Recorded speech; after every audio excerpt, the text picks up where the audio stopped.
The best in PA aren't exactly staying in PA, as the top Pennsylvania quarterback, Matt Zollers, has committed to Missouri over Penn State and other schools. Now, some Penn State fans aren't going to like it when I say this, but the reason for this has to do with the success with honor mantra. You are Locked On Nittany Lions, your daily podcast on the Penn State Nittany Lions. Part of the Locked On Podcast Network, your team every day. Top 20 player nationally, top 5 quarterback nationally, number 1 prospect out of the state of Pennsylvania, and he's not going to Penn State. He's going to Missouri. He's going to be a Tiger. This is Locked On Nittany Lions. I am your host, Seyko, and thanks so much for making us your first listen and watch every single day. We are free and available wherever you get your podcasts. This is a recruiting episode, so let's talk about the leaders in job recruiting, and that is LinkedIn Jobs. These days, every new potential hire can feel like a high-stakes wager for your small business. That's why LinkedIn Jobs helps you find the right people for your team faster and for free. Post your job for free at linkedin.com/lockedoncollege. Terms and conditions apply. And let's welcome him back. Twice in 1 week, we previewed the Matt Zollers commitment, and now we're going to recap it and react to it. That's Brian Smith, the Locked On Podcast Network's recruiting expert and analyst. And Brian, just to go right into it, Penn State misses out on somebody in their backyard. This is a very good prospect. He's going to finish potentially as a 5-star, and he's going to SEC country. He commits to the Missouri Tigers as of today, if you're watching this on Thursday, April 4th. And we thought there was, where there's smoke, there's fire. The Georgia Bulldogs seem to be in the driver's seat, but then Missouri kind of comes back from behind. Penn State was never the leader in this race. There's that. I'm also going to say something that's probably not going to sit well with a lot of Penn State fans. Definitely some of them, but probably more than half. The success with honor mantra is the reason a lot of these high-profile recruits are not going to Penn State. And I'm not trying to say that the success with it, and I know you have other reasons too, right? We're going to talk about that in the first segment and then get to the other ramifications of this. But Matt Zollers is going somewhere else because of the success with honor standard. I like it. I like the success with honor standard. I really do. I'm not here to bash it, but you also have to acknowledge the unintended consequences here. Missouri, Georgia, Florida, Texas A&M. I know I'm naming a lot of SEC schools, and now Texas, right? Texas being in the SEC too, but schools that are not afraid to do whatever they need to do with NIL to win, whereas Penn State says, hey, we're going to play by the rules and we're going to be successful with honor. Until you decide to bite the bullet and change that standard, you are going to continue to lose out on these types of recruits. I don't think that's any shock to people, but it really sucks when it's a quarterback from inside your state. This is one of those deals where if you don't get some of the other kids, that's one thing, but you can't miss on the quarterback come hell or come high water. Show me a team that competes for a national title without a really good quarterback. You can't. And what's the position after, especially after Aller leaves, that Penn State's probably going to have the biggest question mark? That would be quarterback. So you need to have as many bullets in your gun as possible. The NIL money at Missouri in particular, is huge, but Georgia doesn't use it much, but they use it for specific players in some capacity. Oklahoma, Texas, Texas A&M, Tennessee, Florida, all these schools use NIL that are in the SEC.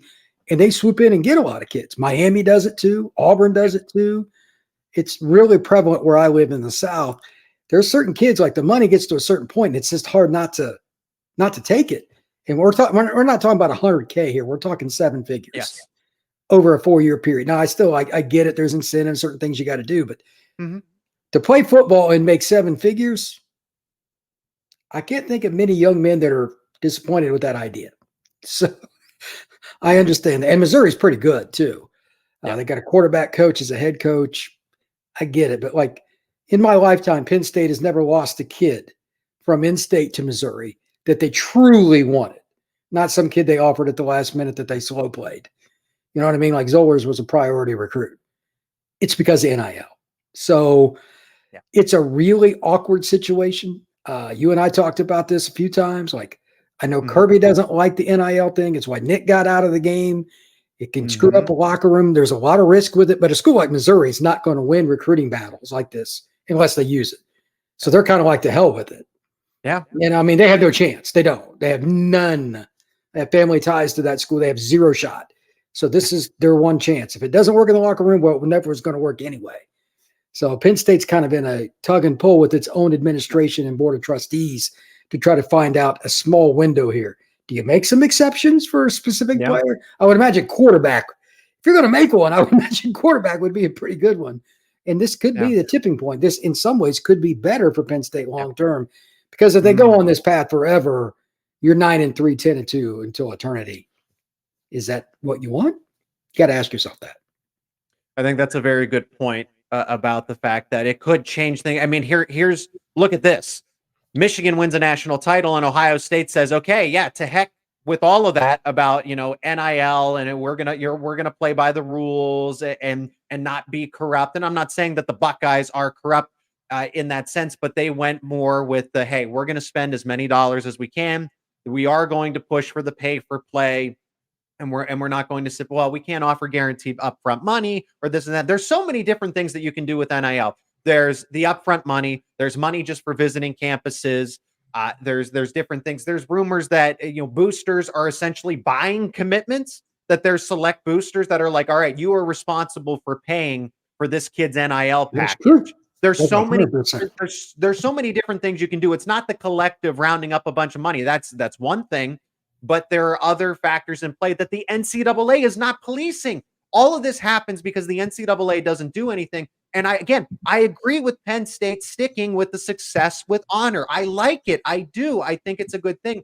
But you have to acknowledge, I will say it again, you have to acknowledge the unintended consequences because the game has changed. The transfer portal, NIL, everything has changed in this modern era of college football. It is truly more business-like because more dollars have been progressively being poured into it because it's entertaining. It generates audiences, fans, ticket sales, everything. There's so much money to be had. There's more money to be even had down the road, and that's why we're here. So how long, like you said, will Penn State play this game of, because eventually fans and other people are going to not be satisfied with 9-3, 10-2, because right now this model, this approach that Penn State has, this is what it's going to get you. Is there a way around it? Is going to be the first question. And we're going to talk about that. Yeah. And that's the problem as you go into this season. I mean, Penn State's still got a really good football team. Don't get me wrong. Oh, yeah. It's almost bad. I know this is going to sound terrible. But it's bad if they go 11-1 and come close because they won't change. They almost have to fall flat on their, and I mean a bad see, like 6-6, which I can't see. Yeah. But I think too many of the people are happy with the 8-4 to 10-2 range. That's the bigger problem. They're not the only school like that. I'm going to leave names out, but most board of trustees are happy as long as the stands are full. That's just true. Yeah, because it makes money. Yeah, exactly. So what you're talking from is an alum, true fan.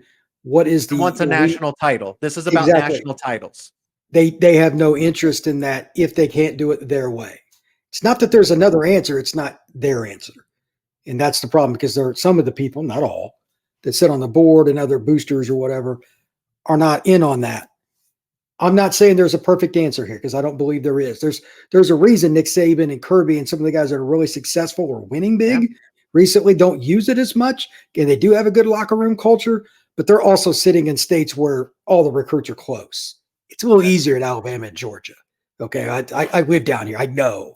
Throw a rock and you hit a D1 D lineman. So there's two parts to that. Penn State's not going to out-recruit Georgia, Bama, Ohio State, et cetera, in the trenches on a yearly basis. They have to be better at quarterback if they're going to beat those schools 9 times out of 10. So if they're not, how are they ever going to climb that mountain? So I'm saying at least you have to make something special for the quarterback, even if it's just, you don't get the money till you come on campus, but it's like right after, as long as you're like your first 6 weeks are good and you do the right things, you go to class, you go to practice, you get $200,000 or something like that. I don't think that's too hard to do something like that. If they're against that, then they have no shot moving forward. You have to at least play the middle ground at bare minimum.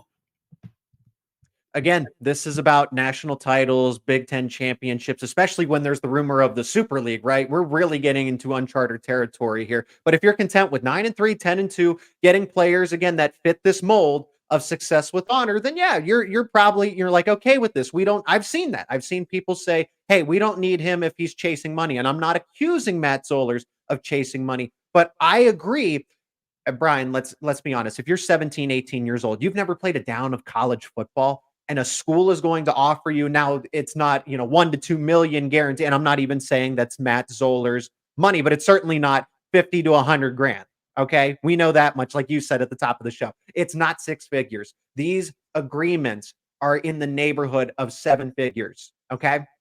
So, but if you're 17, 18 years old, you've never played a down of college football, and someone offers you what the deals have been 1 million, 2 million, that's across the board for some of these top prospects. That is the money, and that's being offered to you. It changes your life. That is life-changing money for the rest of your life. Not even the next, some people can spend it every which way, but this is not a 3 to 5 year plan. This sets you up for, again, potentially the rest of your life if you take these kinds of NIL deals. I don't blame the players for doing it. I don't. I mean, it's like from a financial management standpoint, it's a poor decision not to. Yeah. And there's nothing wrong going to Missouri. It's a good school, and it's in the Southeastern Conference or a top 20 program. Across the board, I get it. But you can't convince me otherwise that if apples to apples, he would pick Missouri over Penn State if there was no money involved. You can't convince me of that because it's not happened in my lifetime for a PA kid.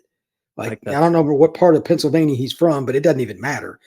People there don't even know where the hell Missouri's at on the map. They don't care. They don't. So, yeah, that's the point.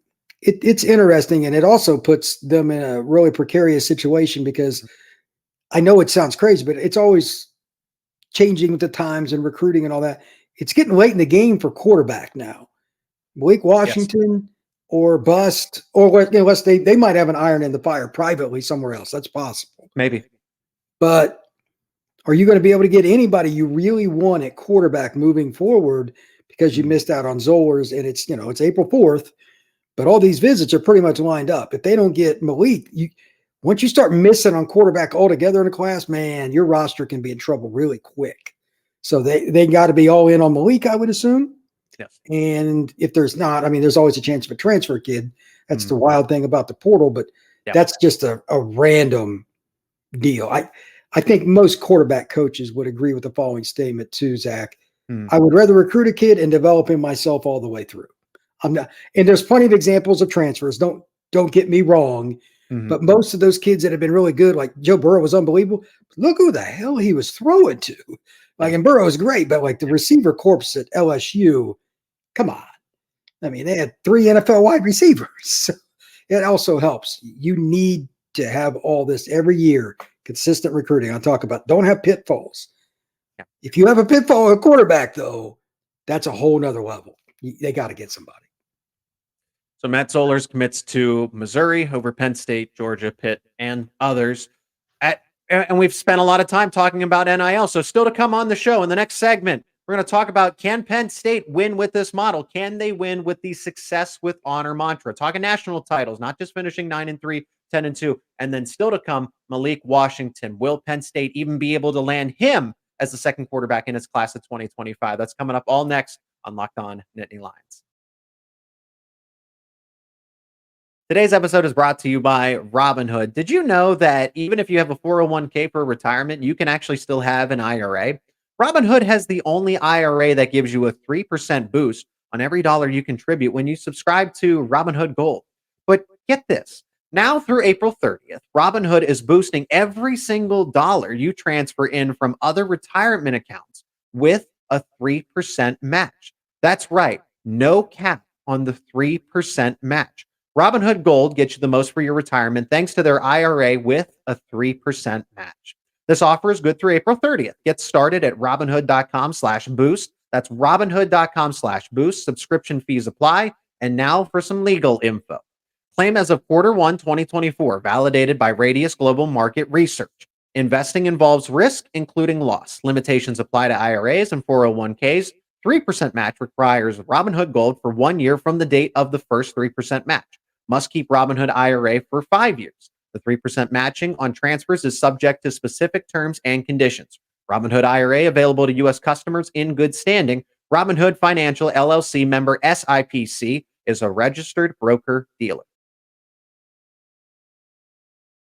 Are you watching Fox Sports or ESPN on your TV all day long? You ever have to turn down the volume with all of that shouting? Make the switch to Locked On Sports today, a free 24/7 sports streaming channel program for you each and every day to bring you the biggest stories without all of the screaming. Locked On Sports today brings you can't miss analysis, opinions, news, and it's streaming 24/7 on YouTube and on the free Amazon Fire TV channels app. Part of the Locked On Podcast Network, your team each and every day. And if you like these conversations around Penn State sports, subscribe to Locked On Nittany Lions on YouTube and wherever you get your podcast. Let us know in the comments what you think about Matt Zollers' decision. And if you want to keep up with Brian's work on X, you can follow him and you can check out his show, Locked On Seminoles, on YouTube and wherever you get your podcast as well. Brian, I like having you on the show because you, with your connections to Auburn, Miami of Florida, being based out of the state of Florida, living in the southeast part of the country, you can speak for the SEC because this is different. Like you said, a Pennsylvania prospect going and losing out, Penn State losing out on him to go to Missouri. It's almost unheard of here because it never happened in the past decades. And now it does. And that's because the landscape of college football has changed with NIL and the transfer portal. And it's only going to get more chaotic. Let's put it that way. Some of it might be good chaos. Some of it might be bad chaos with this rumored Super League. But at least in the near future with this expanded 12-team playoff, eventually going to 14, right? We barely had the 12 and now we have 14. But can Penn State win a national title with the way that it's conducting itself through NIL? No guaranteed money, no upfront money, right? There's negotiations and stuff, but it's nothing. It's not pay for play. It's certainly not pay for play. And very few other schools are doing just that are competitive at the top level. So let's look at the national champions here. Alabama, Georgia, since NIL took place. Now Michigan's kind of an exception in this case with all of the, veteran players that came back. Jim Harbaugh's a really good coach. I don't like to admit it, but he's back in the NFL, right? And reasonably so. But is Penn State ever going to win a national title like this? And no, I don't think they can. But Brian, you have some ideas about how they could at least get very close and be a perennial top 5 team. I don't think there's anything wrong with doing what you were talking about in the first segment overall, but you have to make exceptions. And here's what I mean by that. Okay. You don't have to pay upfront money, which is, let's just straight up say it. It's the conundrum. There have been a lot of schools get burned. Some of the boosters at A&M are pissed because they got burned with that 22 class. Kids left, barely played, and they had thousands and thousands of dollars from this guy, 7 figures overall for some are gone. I understand. But that doesn't mean you can't make an exception for certain kids that just have different kinds of personalities, that are a quarterback or something like that. That's part A. Part B to that is like what I was talking about a little bit ago. Maybe you give a kid $20,000 as kind of like a good faith to come sign. Like you want to come here, right? Well, here's this. After you've been here every 6 weeks, you get something else. And you do some stuff. You do some charity work. You do something with one of our big boosters for the athletic department, whatever. And you're actually working and learning almost like an internship. There's a million ways to do that. And then on top of all the other stuff you're talking about there, you're not screwing up your locker room. That's what Kirby and a lot of these coaches are all worried about. Marcus Freeman at Notre Dame's really scared of it. Same deal at Penn State. These schools, for the most part, are doing good. But you can also win just by really doing a great job of managing your roster. And once kids are there and they start doing some of these deals and you really help them, I know like at Notre Dame, they set them up like, you go do this. Here's the guys you can do business with. Some of their guys make ridiculous money, but they make them come to campus, just like Penn State. And their retention rate is much higher than some of these other schools. If you take care of your players, they will stay. And look at the college basketball tournament. Juniors, seniors, and fifth-year seniors are winning tournaments. Ask John Calipari. Okay, it's like Kentucky has more talent than anybody, but they're all freshmen and sophomores, and then they leave. They're not sniffing a national title in today's era with the portal.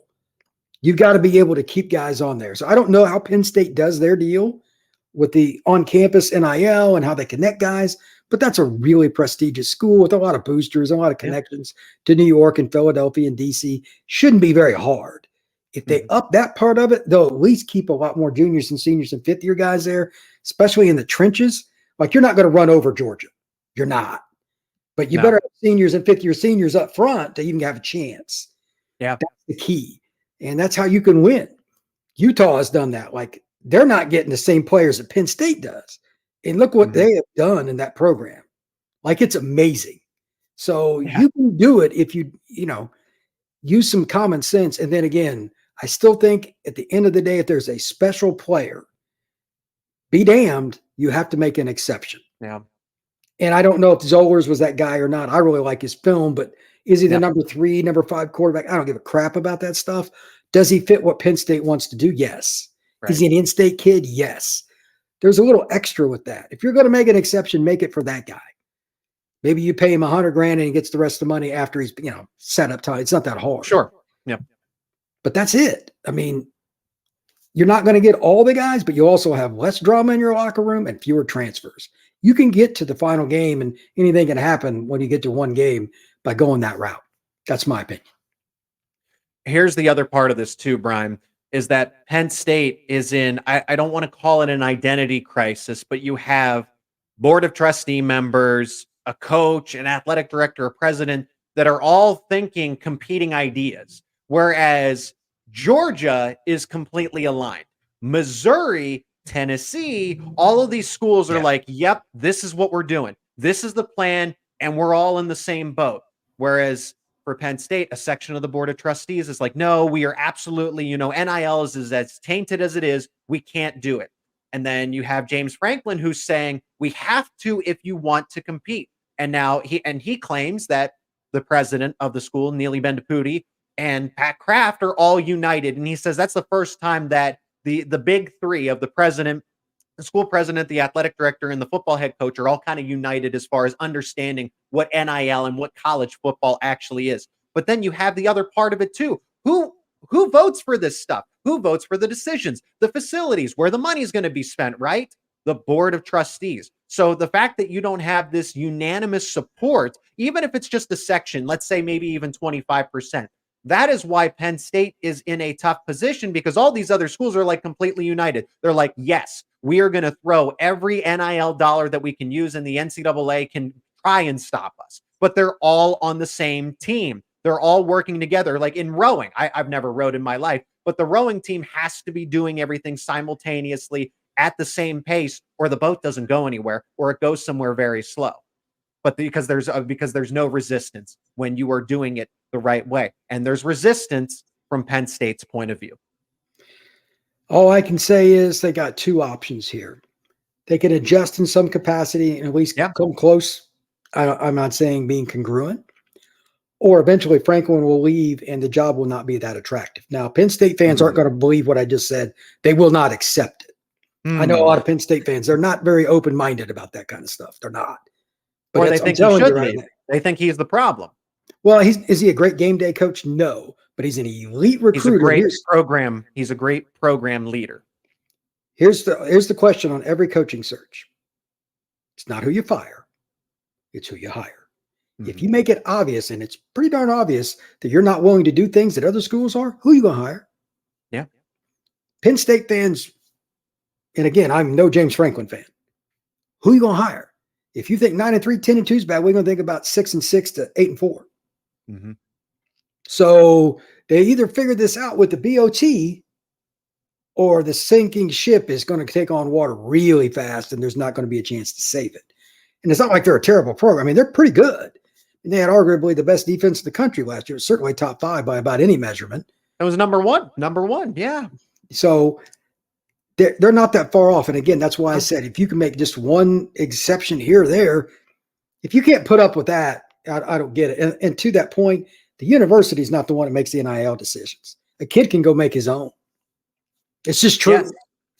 Yeah. So if they don't, I don't know what the laws are in PA, but a kid can make one in his home state, like if he's from North Carolina or Florida or whatever.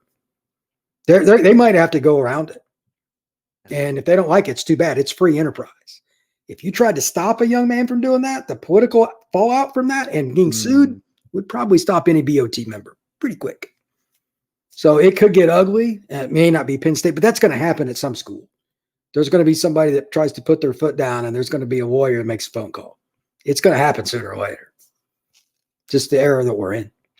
Yeah, that's it. You either adapt or get left behind. And Penn State isn't exactly far behind. But again, they're slowly, the race is becoming a little more difficult here with the way that college football is changing. Now we'll go into the final segment here, Brian. I want to talk about how Michigan was able to do it because people are going to have a lot of questions. Okay, well, Georgia did that and they're really strong with their NIL presence, but how did Michigan do it if Michigan's not giving the supposed upfront money and doing the things to, jump around the NIL hoops? We're going to talk about that and what Penn State needs to do at quarterback to solidify its class of 2025. That's coming up next here on Locked On Nittany Lions. And since this is a recruiting episode, let's talk about the leaders in job recruiting, LinkedIn Jobs. When you're hiring for your small business, you want to find quality professionals that are right for the role. That's why you have to check out LinkedIn Jobs. LinkedIn Jobs has the tools to help you find the right professionals for your team faster and for free. LinkedIn isn't just another job board. LinkedIn has a vast network of more than 1 billion professionals, which makes it the best place to hire. It gives you access to professionals that you can't find anywhere else. And LinkedIn does all of that while making the process easy and intuitive.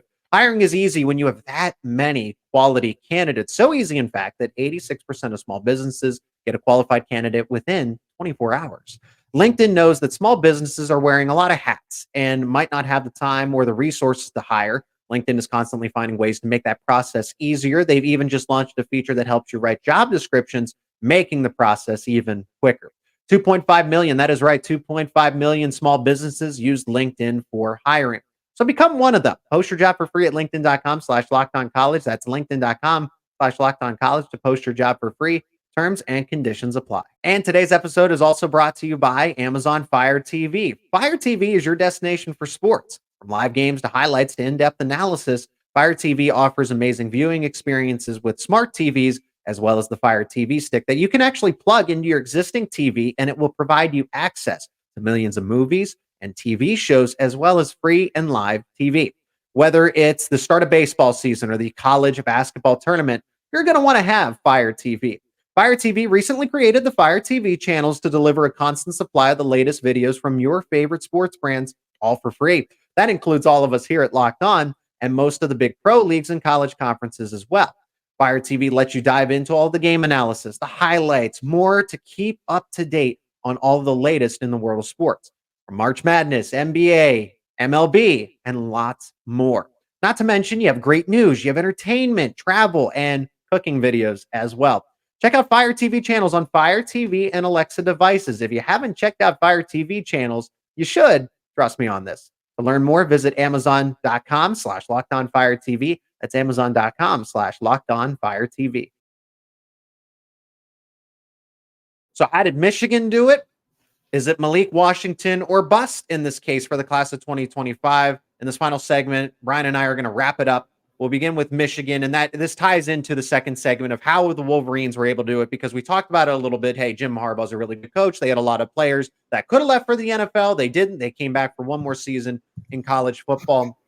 What was the key? What can Penn State maybe take from what Michigan did to try to put themselves again in that upper echelon? Like, oh, great, they're borderline top 10. No, they're perennial top 4 team. Well, there's a couple of things. Number one, Michigan had a junior, senior dominated team. They had a quarterback that was good enough, even though he hardly ever threw the ball, to get drafted. They have 18 guys that went to the NFL Combine. 18. Part of that reason is a few of the key guys came back that could have left the year before. That is straight up potluck. And then at the end of it, I'm looking for the kid's name now, but Chris Jenkins, I believe. He was, I don't know what they've got him listed at. They got him listed at 305 on this page. He's 305. I'm 7 foot. He was 350-ish. They had that rare nose guard in the middle of their defense with an elite coaching staff. There's no doubt. They were tremendous. Oh, yeah. And they had a crappy schedule so they could rest a lot of guys through the year. Everything aligned. Everything aligned. They are a once in 25-year team. And they're really good. But, I mean, the Big Ten is down. Penn State is not where it should be. Ohio State's not where, like, when was Ohio State had a quarterback that was just a little over average. Ooh. Everything aligned for Michigan. And they still had 18 guys going to the draft, like junior, senior, fifth-year senior, just loaded. So they hit on a couple kids that other people didn't want.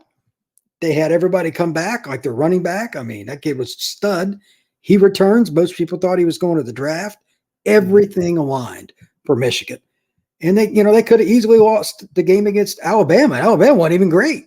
Yeah. Anything that could have happened for Michigan positively, they're in the middle of a scandal and they won it. So I'm not, they're an outlier.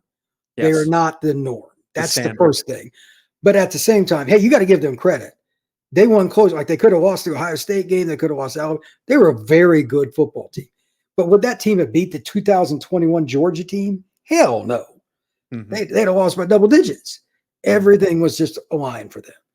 So if that happens for Penn State, you just smile and run out in the streets and yell and chant, but you should not expect that to. Every now and then you fall into something, and that was just Michigan's case this year.